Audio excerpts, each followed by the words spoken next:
اور صحیح سند کے ساتھ یہ روایت ہے مسند احمد کی۔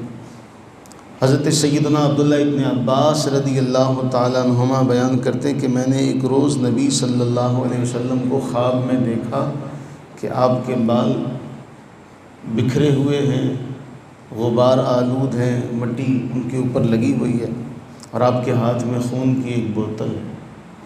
نبی صلی اللہ علیہ وسلم سے میں نے عرض کی جی میرے ماں باپ آپ پہ قربان، یہ کیا ہے؟ فرمایا یہ میرے بیٹے حسین اور اس کے ساتھیوں کا خون ہے جو میں صبح سے اکٹھا کر رہا ہوں۔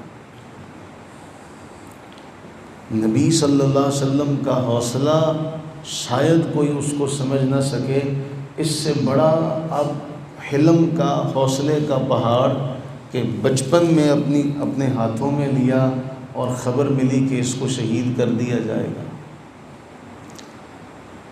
لیکن ایک دعا ہے جو ہمیں ملتی ہے، حضرت سیدنا علی المرتضیٰ رضی اللہ تعالیٰ عنہ مقام نینوا سے گزرے، تو مقام نینوا سے گزر کے وہاں رک کے کہنے لگے اصبر یا ابا عبداللہ، اے ابو عبداللہ صبر کرنا، اے ابو عبداللہ صبر کرنا، آنکھوں سے آنسو جاری ہیں۔ ساتھ والے نے پوچھا اے علی کس کو آوازیں دیتے ہو؟ کہا یہی وہ مقام ہے جہاں میرے بیٹے کو شہید کیا جائے گا، میں اپنے بیٹے کو یہ کہہ رہا ہوں کہ اے بیٹے صبر کرنا۔